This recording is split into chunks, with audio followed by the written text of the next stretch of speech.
Hi guys what's up. Welcome to concept clarity. आज का जो वीडियो है वो है units and measurement part 6। Part 1 to 5 देख लीजिएगा, तभी आपको पार्ट 6 अच्छे से समझ में आएगा। तो चलिए स्टार्ट करते हैं। इस वीडियो में हम क्या पढ़ेंगे? इस वीडियो में हम पढ़ेंगे कॉम्बिनेशन ऑफ एरर्स के बारे में। ठीक है, इसमें सबसे पहले आता है एरर ऑफ अ सम और difference, error of a product और division, error in case of a measured quantity raise to power. ये तीन कंडीशंस हैं। इन तीन कंडीशंस में तीन रूल्स निकल के आएंगे, तो हम उसके बारे में स्टडी करेंगे। और ये तीनों आता है हमारा कॉम्बिनेशन ऑफ एरर्स के अंडर में। ठीक है, चलिए स्टार्ट करते हैं। सबसे पहले रूल वन। रूल वन कब लगेगा? जब हम बात करेंगे एरर ऑफ अ सम और डिफरेंस में। अभी क्या चीज़ है, जब भी हम कोई दो क्वांटिटी ऐड करेंगे या सब्सट्रैक्ट करेंगे, तो जो एब्सोल्यूट एरर है फाइनल रिजल्ट का, वो बराबर होगा sum of absolute error individual quantities का। जैसे कि अगर z is equal to a plus B है हमारे पास, तो जो एब्सोल्यूट एरर है, एब्सोल्यूट एरर यहाँ पे होगा डेल z। तो डेल z जो होगा, एब्सोल्यूट एरर ऑफ z, वो del a plus del b के बराबर होगा। अगर ये z is equal to a minus B हुआ, तो भी जो रिजल्ट है फाइनल यही रहेगा। एब्सोल्यूट जो एरर है z में, वो एब्सोल्यूट एरर ऑफ a और एब्सोल्यूट एरर ऑफ b के बराबर होगा, दोनों ही कंडीशन में। ठीक है, तो अब थोड़ा सा इसको देखते हैं कैसे होता है ये। देखिए, हम लेते हैं z को, हमने लिया z plus minus del z। a को हमने लिया a plus minus del a। b को हमने लिया b plus minus del b। ये हमने लिया। अब हमें पता है कि जब हम इनको ऐड करते हैं, ठीक है, तो हमारे पास ये है, ये हमें दिया हुआ है कि z is equal to a plus B है। तो इस हिसाब से हमारा बनता है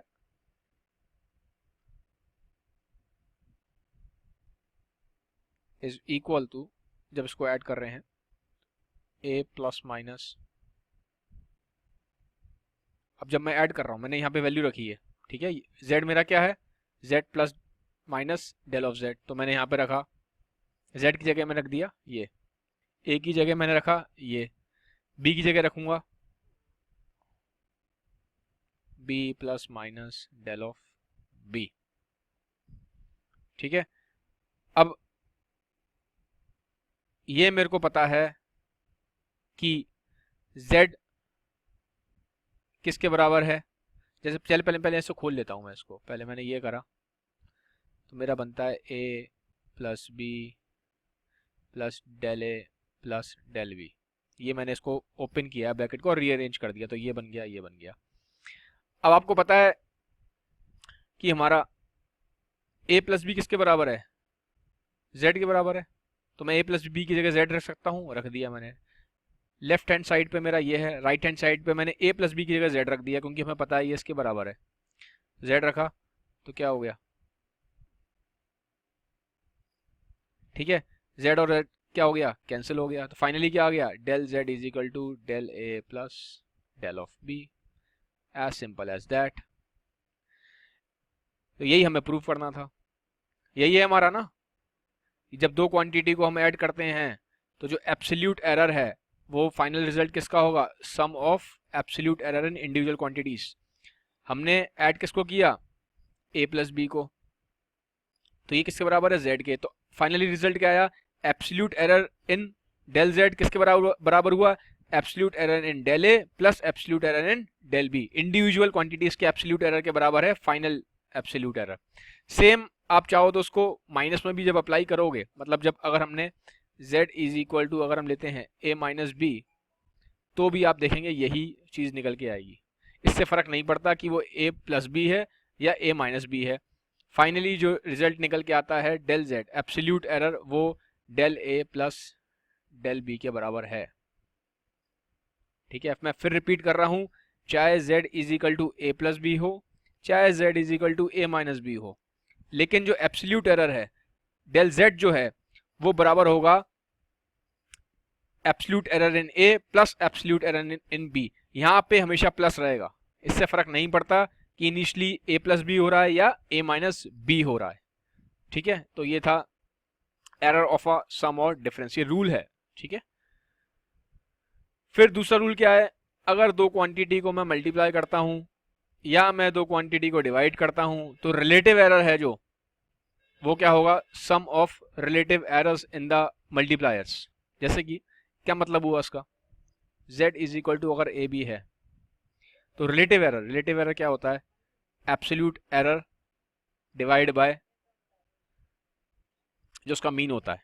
ठीक है, जो ये था, हमने अगर आपको याद हो तो हमने ये पढ़ा है, हमारा रिलेटिव एरर जो होता है, मतलब सॉरी, रिलेटिव एरर जो हमारा है वो होता है डेल ए अपॉन ए के बराबर।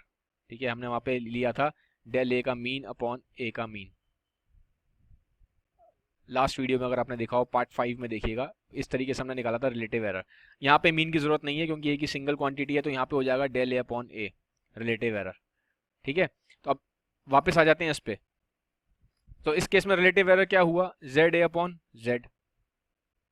ठीक है, यही तो हुआ रिलेटिव एरर। तो वो क्या कह रहा है, जब भी दो चीजें मल्टीप्लाई हो रही हैं तो इनका जो रिलेटिव एरर है वो सम होगा रिलेटिव एरर ऑफ मल्टीप्लायर्स, यानी कि जो ये तो मल्टीप्लाई हो रहे हैं, अब एक इसका रिलेटिव एरर क्या बनेगा, इसका रिलेटिव एरर क्या बनेगा, सिंपल है। ठीक है, अब वो क्या कह रहा है कि ये इन दोनों के बीच में क्या होना चाहिए, जो रिलेटिव एरर है इसका वो किसके बराबर होना चाहिए, सम के बराबर, इन दोनों के सम के बराबर, यानी कि ये होना चाहिए। ठीक है, ये हमें प्रूफ करना है। अगर हमें ये दिया हुआ है तो हमें प्रूफ करना है, क्या प्रूफ करना है हमें ये प्रूफ करना है कि रिलेटिव एरर जो है फाइनल प्रोडक्ट का वो इसके बराबर होता है इंडिविजुअल प्रोडक्ट्स के सम के बराबर। तो अब देखते हैं ये कैसे होता है। तो गिवन क्या है हमें, z is equal to A B. Proof क्या करना है,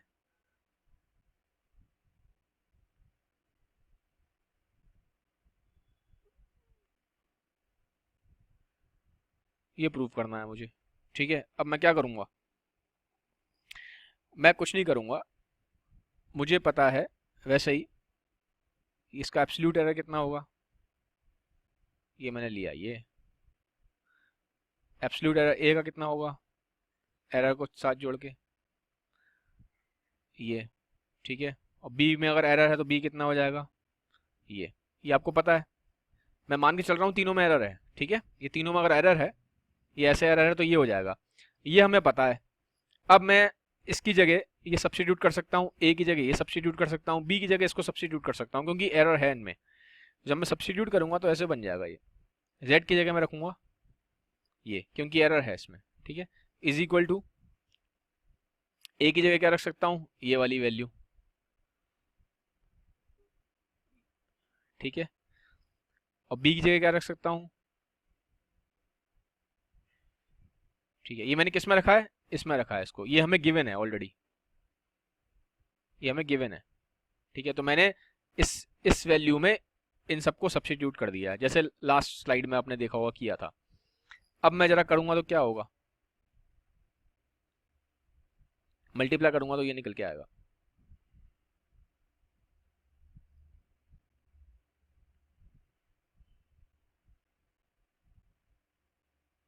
ठीक है, ये निकल के आता है, मल्टीप्लाई करेंगे। ये वैल्यू एक्सट्रीमली स्मॉल है तो हम इसको क्या करते हैं, इग्नोर कर देते हैं। एक्सट्रीमली स्मॉल है तो इसे इग्नोर कर देंगे। अब अगर मैं इस साइड मल्टीप्लाई करूं z से, तो मुझे इस साइड भी z से ही मल्टीप्लाई करना पड़ेगा। z किसके बराबर है, ab के बराबर है। तो इस साइड तो मैं z से बराबर मल्टीप्लाई कर रहा हूँ और डिवाइड कर रहा हूँ, इधर भी डिवाइड करता हूँ, मतलब दोनों इक्वेशन में लेफ्ट हैंड साइड में मैंने z से डिवाइड किया, यहाँ भी z से डिवाइड कर रहा हूँ, z को मैं ab लिख सकता हूँ तो मैंने ab लिख दिया। ठीक है, क्या हो गया, ये तो कैंसिल हो गया। तो फाइनली इक्वेशन क्या बनेगी यहाँ पे हमारी, 1 plus del z upon z is equal to 1 plus del b upon b plus del a upon a। ये मेरी इक्वेशन बन गई जब मैंने लेफ्ट और राइट साइड पे दोनों साइड पे ऐसे डिवाइड किया, 1 और 1 कैंसिल हो गया, तो फाइनल इक्वेशन क्या आ गई, del z upon z is equal to del b upon b plus del A upon a. ये मुझे प्रूव करना था, यही तो प्रूव करना था, यहाँ पे ये प्रूव करना था ना, ये दिया था, इससे प्रूव करना था, हमने प्रूव कर दिया। ठीक है, तो मतलब क्या हुआ, अगर हमें समझ में क्या आया, अगर हमें दिया हुआ है z is equal to A B, तो रिलेटिव एरर होगा जो प्रोडक्ट का, वो बराबर होगा relative error of individual quantities. ठीक है, सिंपल है, ये रूल है। थर्ड आता है error in case of a measured quantity raise to power. इसका मतलब क्या है, इसका मतलब जैसे अगर ये है, ये दिया है, तो अब इस केस में रिलेटिव एरर जो होगा, रिलेटिव एरर फिर वही क्या होगा, relative error k times relative error of a। अगर हमें ये दिया है पावर के टर्म्स में ऐसे, तो ये हमारा निकल के आता है। ठीक है, ये बन जाता है हमारा relative error of z is equal to k times relative error of a। अगर ये दिया है तो ये बन जाएगा। ठीक है, अब हम एक न्यूमेरिकल देख लेते हैं, जैसे कि मैंने आपको दिया है z, डिवीजन के केस में भी यही होगा। ठीक है, सॉरी, चाहे डिवीजन हो चाहे मल्टीप्लिकेशन हो, ऐड ही होता है। अभी आप देख लेंगे, अभी समझ में आ जाएगा आपको। अगर z दिया है a की to the power 4, b to the power 1/3 और c d to the power 3/2, अगर ये दिया है तो उसका रिलेटिव एरर कितना होगा z का, देखिए ये होगा 4 टाइम्स, ठीक है, plus 1/3 times plus c upon del c upon c plus 3/2 del d upon d, ये डेल है। ठीक है, समझ में आया आपको। मैंने क्या बताया था रूल में, जो भी मैंने रूल बताया था आपको, अगर z is equal to A B है तो डेल z बाय z कितना होगा, sorry a to the power k है, तो डेल z बाय z कितना हो जाएगा, k टाइम्स रिलेटिव ऑफ ये। तो यही चीज़ मैंने यहाँ पे अप्लाई की है। ये देखिए 8 की पावर कितनी है 4, तो ये 4 इधर आ गया, डेल a बाय a हो गया। b की पावर कितनी है 1/3, 1/3 इधर आ गया, डेल b बाय b हो गया। c की कोई पावर ही नहीं है तो simple del c by c लिख दिया। d की पावर कितनी है 3/2, 3/2 इधर आ गया, डेल d बाय d हो गया। अच्छा, एक चीज़ ध्यान रखिएगा, अब ये यहाँ पे मल्टीप्लाई हो रहे हैं, जो मैं आपको पहले बता रहा था। अगर ये a b 1/3 c d 3/2 ऐसे डिवाइड होता तो भी ये सेम ही रहता। आप समझ रहे हैं इस चीज़ को, ये यहाँ पे मल्टीप्लिकेशन हो रहा है सबका, लेकिन अगर ये इक्वेशन ऐसे होती, डिवीजन होता है यहाँ पे, सी और डी नीचे होते, डिवीजन में होते, तो भी फाइनल आंसर यही रहता। फर्क नहीं पड़ता चाहे आप मल्टीप्लाई कर रहे हैं चाहे आप डिवीजन कर रहे हैं, इस पर फर्क नहीं पड़ेगा, चाहे मल्टीप्लिकेशन हो चाहे डिवीजन हो, फाइनल आंसर यही रहता है। ठीक है, अब एक और देख लेते हैं एग्जाम्पल और अच्छे से। अगर मान लीजिए ये दिया हुआ है मेरे को पीरियड ऑफ ऑस्किलेशन, ठीक है, ये बहुत कॉमन है। ठीक है, अगर मुझे निकालना है रिलेटिव एरर इन जी, तो कैसे निकालूंगा। ठीक है, सबसे पहले तो देखिए रिलेटिव एरर इन जी का मतलब क्या हुआ, रिलेटिव एरर इन जी का मतलब हुआ ये। ठीक है, ये मतलब है, ये निकालना है मुझे, ये दिया हुआ है मुझे। अब कैसे निकालूंगा, पहले तो मैं जी के फॉर्म में लेके आऊँ इसको। जी के फॉर्म में कैसे लाऊंगा, इसको कन्वर्ट कर लूंगा मैं जी के फॉर्म में, तो पहले स्क्वायर करना पड़ेगा। तो T square is equal to कितना हो गया यहाँ पे 4 pi square L by G, G इधर आ जाएगा तो कितना हो गया ये 4 pi square L divide by T square. ठीक है, तो कितना हो गया finally G is equal to 4 pi square L by T square. अब 4 पाई स्क्वायर क्या है मेरा, ये है मेरा कांस्टेंट, तो कांस्टेंट में कोई एरर नहीं आता, ये ध्यान रखिएगा, कांस्टेंट में कोई एरर नहीं आता, तो 4 पाई स्क्वायर को हम इग्नोर कर देंगे। ठीक है, फिर मेरा जी क्या रह जाएगा, जब मैं 4 पाई स्क्वायर को इग्नोर कर दूंगा तो मेरा सिर्फ और सिर्फ ये रह गया, इसका रिलेटिव एरर निकालना है मुझे। इसका रिलेटिव एरर कैसे निकालूंगा, सिंपल है, del L by L plus 2 del T by T। मैंने कहा था डिवीजन में हो चाहे टी चाहे मल्टीप्लिकेशन में हो, फर्क नहीं पड़ेगा, सिर्फ और सिर्फ ऐड ही होगा। तो एल का क्या हो गया, del L by L, T square का क्या हो गया, 2 del T by T। तो ये आ गया रिलेटिव एरर ऑफ जी, यही मुझे निकालना था। ठीक है, आई होप आपको समझ में आ गया होगा। ये वीडियो थोड़ा सा मुश्किल है, लेकिन आप ध्यान से एक दो बार देखेंगे तो आपको समझ में आ जाएगा। तो गाइस, अगर आपको ये वीडियो पसंद आया तो then do hit on the subscribe button और लाइक बटन पे भी हिट करें, और इस वीडियो को शेयर करें अपने फ्रेंड्स तक, ताकि सबके पास एक इजी और बहुत ही अच्छी इन्फॉर्मेशन पहुंचे। Thank you, have a nice day, bye bye, take care.